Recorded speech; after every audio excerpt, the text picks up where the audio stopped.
Hi guys, welcome back to my channel. Today I'm doing a very exciting video and it's everything that I got or bought for my birthday. I've just had my birthday, we went up to London, hopefully the vlog would have gone up from then, and yes, I knew for my birthday that I wanted to go to London, do like a bookshop crawl, much to Darren's horror, and go into a lot of the bookshops in London. That being said, this is not just books that I'm going to be showing you. Obviously, family and friends got me other bits, and I will save all the books to the end in case that is not something that you are here for, because it probably covers the majority of this video. But let's jump in. So the first thing I will show you is a pair of trainers that I picked up.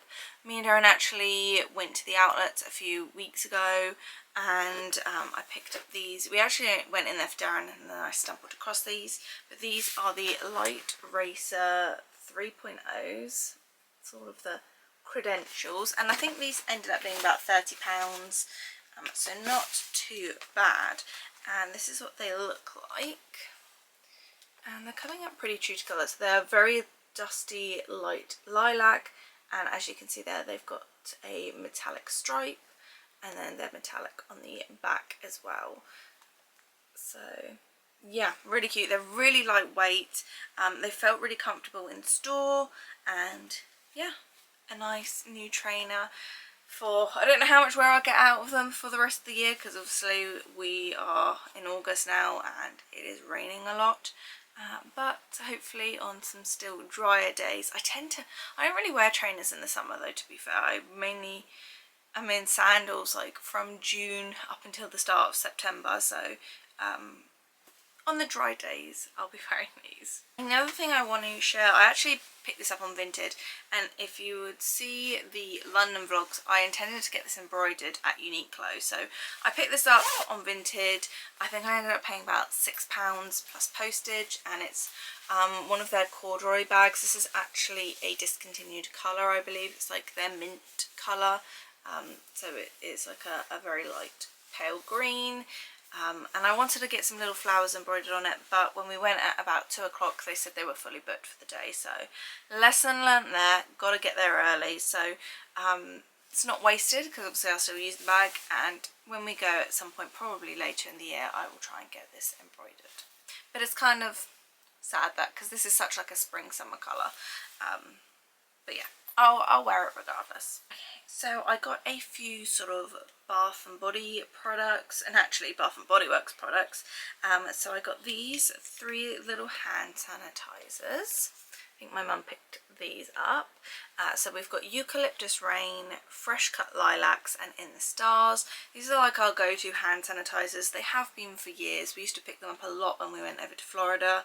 And so yeah, the prices are obviously in the UK they're still far more expensive than they are in the States, but we're getting a lot more variety. I think they are starting to do some offers, and if you catch it in the sales you can get some a bit discounted. So I'm not quite sure how much they are in the UK, but she picked me up those. And then also we've got Japanese Cherry Blossom Shower Gel.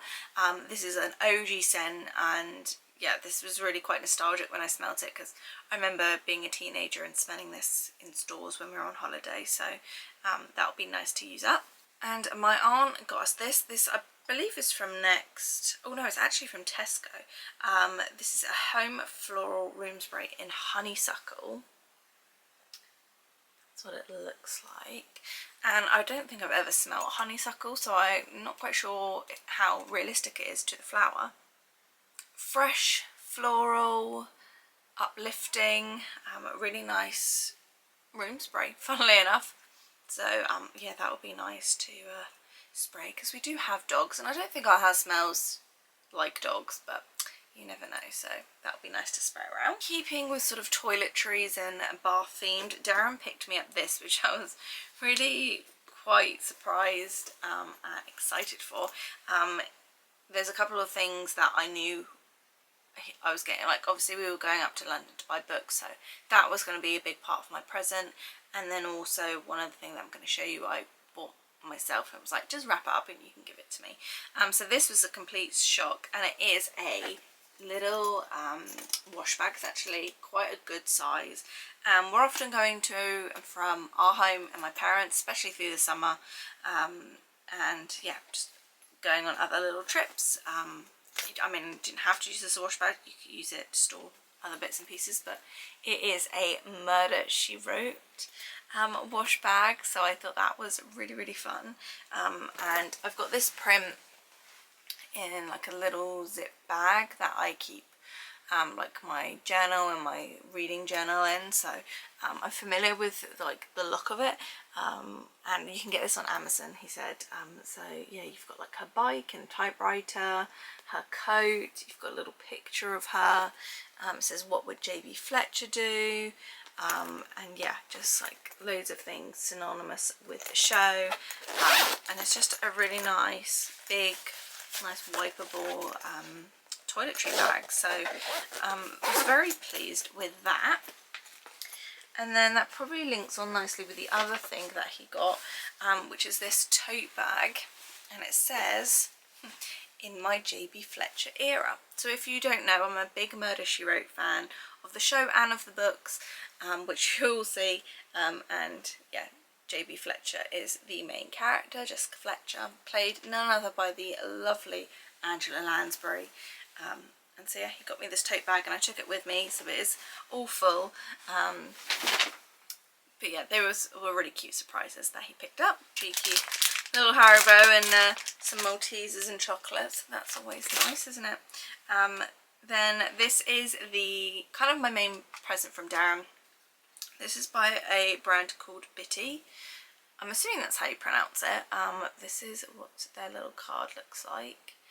And they are a company based out of, I think they're currently based out of Miami, and they are a Jewish founded company with very heavily focusing on jewellery to celebrate Jewish pride and Israeli pride, and so I have been following them probably since the start of the year, maybe even before then, and so I knew like this is the one thing that I really wanted for my birthday. Obviously it's a bit nicer jewellery. I think this whole set, because you pick the chain and all the charms that you want on it, I think this set was about $125, and plus obviously delivery. It wasn't too bad, the delivery, and yeah, let me show you what it is. So it comes in this very cute little box, and like I said, you can personalize it however you want. So they have lots of different options. They do gold and silver. Let me make sure the charms are the right way for you. So this is what mine look like, and I did purchase this. They had a summer sale a while ago, so that is why I purchased it sort of ahead of my birthday and was like, now's the time to order it. So this is what it looks like. So you've got the little high there, you've got the Star of David, and I don't know if you can see, it's got a little like heart diamond in it, and then you have got the Israeli map there with the Star of David. I've got obviously my initial, and then I've got a little evil eye up here, which is a little bit dark so I can't really see it, but let me take it out. I've not actually even tried it on yet, it's literally been kept in the box. And I've got it on the paperclip chain, so that's what it looks like. Should I try it on? That's what it looks like. So I wanted something that was obviously a bit more of a statement. I have a lot of Jewish jewellery, and yeah, I just wanted something a little bit more blingy and more of a statement for when I'm wearing more simple tops. And one other thing, I am due a haircut very desperately. It's very unruly and kind of looking a bit one length, so that is actually my main present from my parents. They are paying for me to get my hair cut and coloured, because that can be a bit of an expense, so that is definitely on the horizon in the next couple of weeks. The last thing my parents got me, because my mum, even though she's paying for that, she can't see me not unwrap something. She actually picked me up this book, which has been on my like TBR, like want to buy for a while now. This is The New Forest Murders, which is very exciting because obviously I grew up in and around the New Forest, and we still live very close to the New Forest, and yeah, so this is set during the summer of 1944. The tide of war is turning. The Allies are on the gates of Paris, but the Nazis have one last chance of victory, and its success depends on a traitor in the quiet English village of Larkwhistle in the New Forest. I think Larkwhistle is a made-up town because I tried to Google it and nothing came up, and it's not a familiar town. Yeah, and then it says stuff about like set sort of in and around Brockenhurst as well. So yeah, this is a very kind of exciting book. Can't wait to read that, and quite proud of my mum that she had picked up that I'd like seen this a couple of weeks ago and taken interest in it.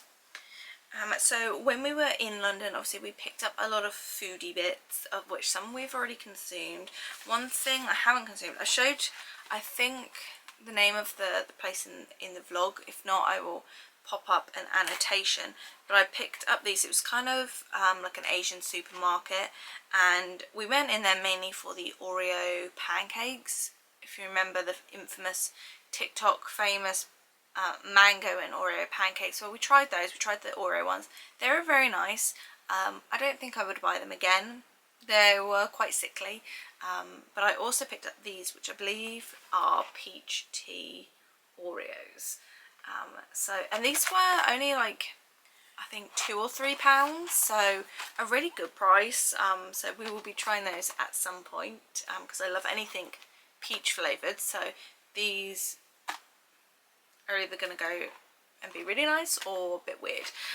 But they've also, by the looks of it, got little like different pictures of maybe Japan printed on there. I'm not quite sure which Asian country these originate from, but I can't wait to try those. And we also went into Donatelier, which I've tried before, but it was Darren's first time. They do like exquisite donuts and pastries. This is what they're calling their 2025 collection, and it basically lists out all of them. So the main one I got was, let me see, I got the chocolate pretzel, which was kind of just like a cinnamon sugar donut with a bit of chocolate in it.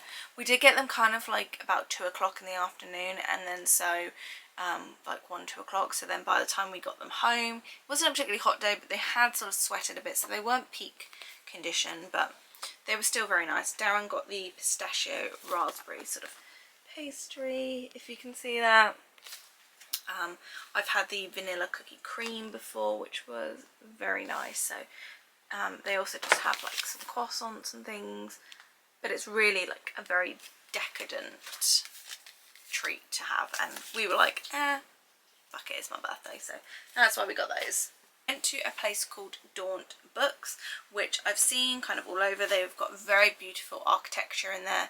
We went to the one on Marylebone High Street, and I had stumbled across and found that they did these very cute little tote bags, and I got a couple. I'm not quite sure which colour to keep, or if I'm going to give one, I'm not sure yet. So I got a few, but I thought they were perfect little like craft bags, or like I said, I have a lot of journaling supplies and I write in my diary, so I got a couple of those. They do a bigger size tote bag, but I picked up these smaller ones, and they were only, I think, about like £10, so they were really sort of reasonably priced. And then this one, which is the sort of more burgundy colour. And then obviously I actually did get a book in there. I picked up The Examiner by Janice Hallett. I love her books. She did The Appeal, The Christmas Appeal, and The Twyford Code. I know that because I'm looking at them just above the camera. I love how these are written. They're kind of written through emails and texts and letters. So it's really easy to fly through. It's not so much set chapters. And they all, The Appeal and The Christmas Appeal set around a very small town. And this one is about the mature students of Royal Hastings University's new art course have been nothing but trouble. From setting fire to one another's artwork to an extramarital affair and a disastrous road trip, course leader Gila Nathaniel is at her wit's end, but finally they are given their last assessment. An art installation for a local manufacturer with 6 students who have nothing in common except their clashing personal agendas. What could possibly go wrong? The answer is murder. The external examiner arrives to assess students' coursework. He becomes convinced that a student was killed on the course and that the others covered it up. but is he right? Only a close examination of the evidence will reveal the truth. Turn over your papers, your time starts now. So, yes, so it sounds like there's going to be the sort of, you're going to have all of like the students and the, like the lecturer, but then you're also going to have this external examiner that's going to come in and be sort of the other half of the point of view that we get in this book. Because in some of the others, like, we follow the people in the village, and then we also follow the police detectives trying to uncover the story. It has beautiful sprayed edges as well, if that's going to focus, of a scorpion. And this one is also signed, if you can see there. And then also in here is a bookmark. I love it when bookshops do bookmarks, like it's my favourite thing to collect. And this sort of has a picture of what the architecture inside looks like. A little map on the back. And then I also did pick up a postcard. That's what it looks like, so it's really picturesque. And I'll put this into my journal. So yeah, the book was only £10, which is great for a signed edition, sprayed edge edition. Postcode, it was £1.50. The canvases were £10 each. The canvas tote bag, so you know, really reasonably priced as well if you're in that area of London and looking to pick up a souvenir. I highly recommend going in there because it was really, really beautiful.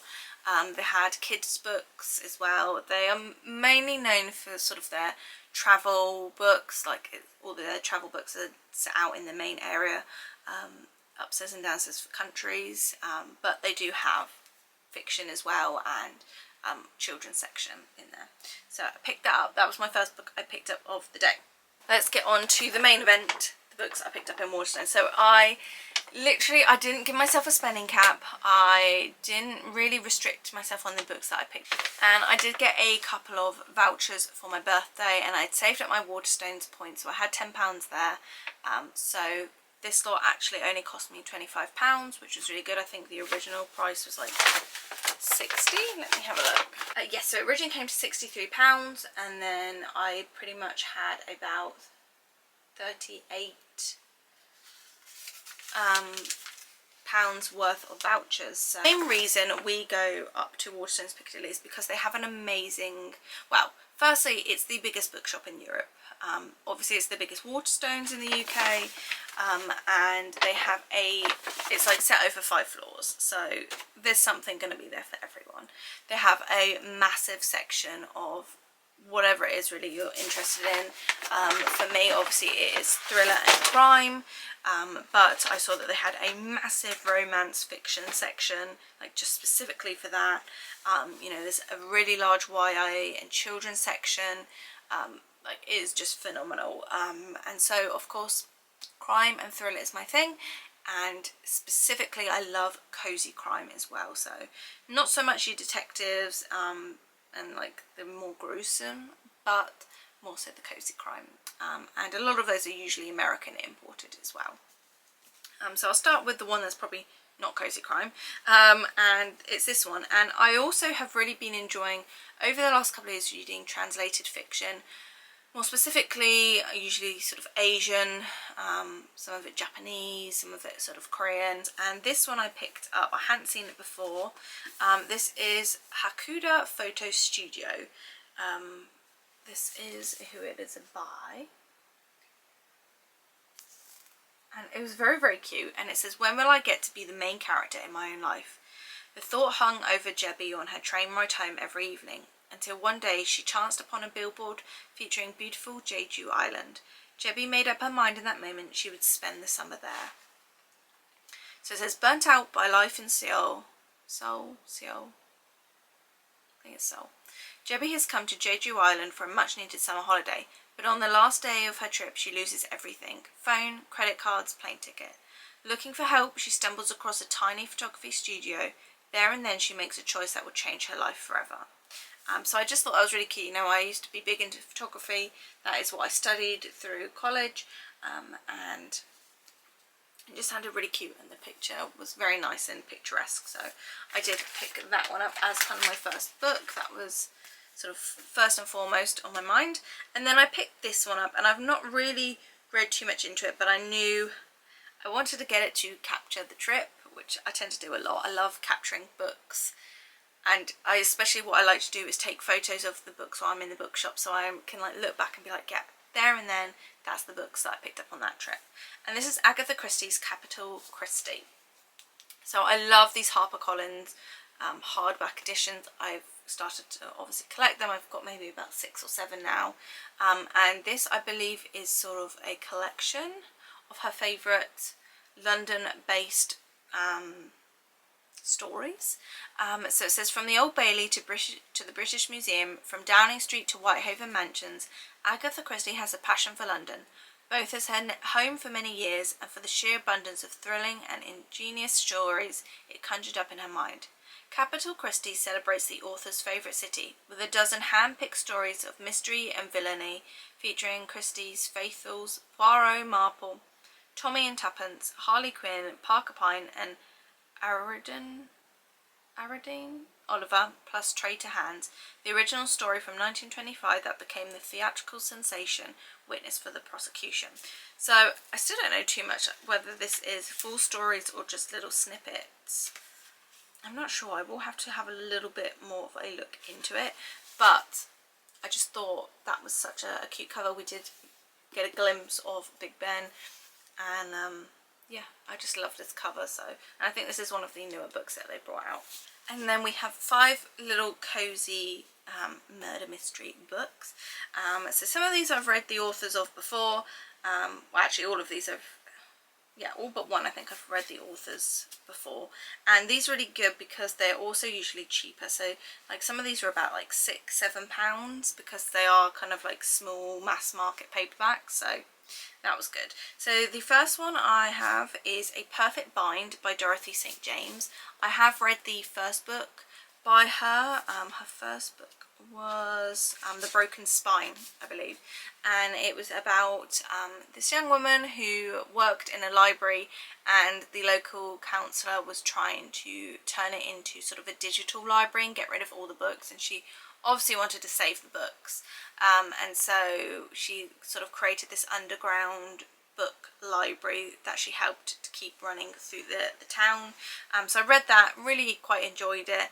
Obviously there was some murders that went on, and so this book follows on from that, and she's continuing her secret little library, and again someone is threatening to like let out her secret, and trying to maybe vandalize the little book library. So yeah, I picked that one up, and this one has a little feline. You'll often find some sort of psychic in these books.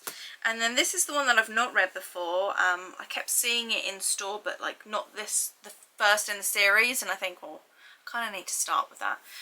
So this is Lending a Paw by Laurie Cass. Again, cat sidekick. But this one intrigued me because she has like a little bookmobile. The cat is called Eddie, and it follows the librarian Minnie as she drives around her bookmobile, and obviously someone dies at some point. So it was just one of those really cute, quaint ones, and the bookmobile kind of idea really like warmed my heart, and I was like, yeah, I want to read that. Then we have 3 Murder, She Wrote books. Obviously I couldn't go without picking those up, and I think I pretty much picked up everyone they had, maybe apart from like 1 or 2 that I didn't already own. I have a list on my phone, like I've created myself my own PDF, and I do this for other sort of genres that I collect, like all my nostalgic like Disney books, just so I don't repeatedly buy the same book, because I have quite a poor memory, and if I don't have access to my Goodreads, if the internet's bad, because it usually is quite bad in shops, then I've got that picture that I can pull up and be like, yeah, I have got that. So I picked up 3. The first one is Domestic Malice. Jessica is volunteering at the Cabot Cove Women's Shelter when a woman walks in bruised physically and mentally, and her husband is a well-respected businessman in town. And could he be behind this? Jessica's support, the woman refuses to take her advice and report the abuse. A few days later, the entire town is shocked to hear that domestic abuse has turned to murder.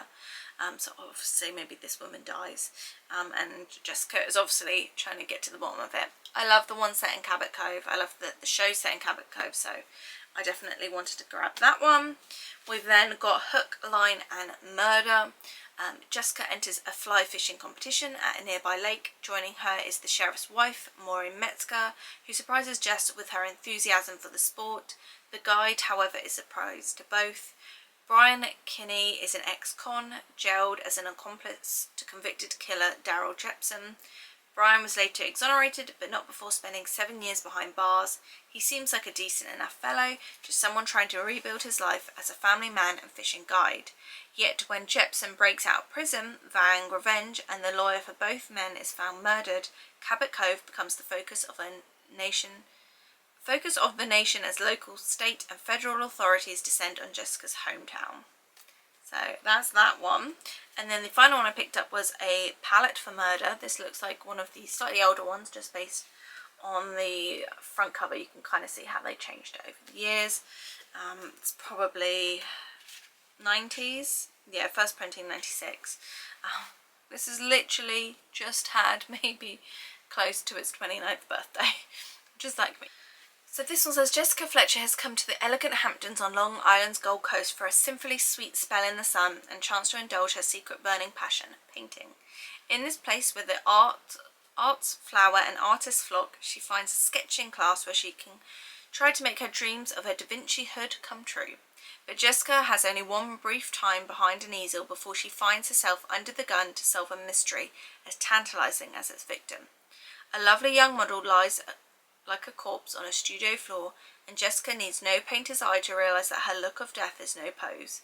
Jessica lays down her brush and starts picking up every clue in and out of sight. So, again, I enjoyed, there was one I read that must have been set around the Hamptons. I think it was the one on the tennis court, and again it's just that beachy, idyllic, getaway vibe that I liked in that book, and I thought I would probably like in this book. And slowly I am obviously trying to get all of the books. I think there was one that was sort of set around Christmas that I didn't have, and I thought, well, I'll pick that up later down in the year. That's not too much of an urgent one. And then the other one was, I can't remember what it was about, but I didn't it didn't immediately grab me, so I did leave that one behind. And so yeah, for all those books I paid 25 quid, which I think was really, really good. And yeah, obviously it gives me points, so I'm like 3 Waterstone stamps away from my next £10. I did also do a bit of a pre-order. Now I didn't realise when you pre-ordered on Waterstones that it didn't like bill you for it there and then. I guess in case they have delays with the shipment or like the launch date of a book gets pushed back, I'm not sure. But I pre-ordered the Hunger Games special edition of Sunrise on the Reaping, because it's a beautiful edition, and obviously I'm a big Hunger Games book collector. I also pre-ordered the illustrated copy. I have got the first one. It's not in great condition, so I've obviously pre-ordered Catching Fire, which is possibly, I think, my favourite book slash film.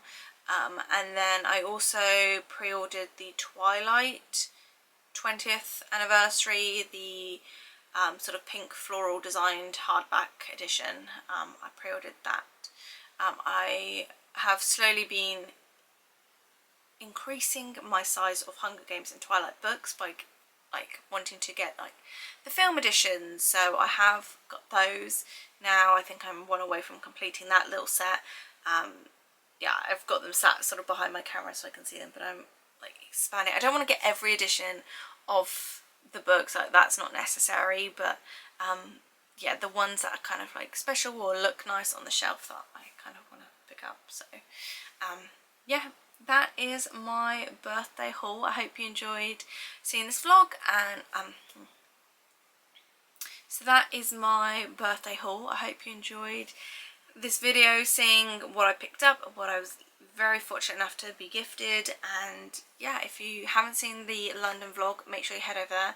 Not quite sure how it turned out. I did film it all on my phone, just it was a bit safer for me to and just wear a wrist strap on my phone the whole time, so I did do that. And yeah, make sure you stay subscribed so you don't miss future vlogs from us and more book content if you do enjoy that. I'm hoping to sprinkle some other non-book related things as the year goes on. So if you've got any ideas of what you would like to see, then let me know, and I will see you very soon. Bye guys.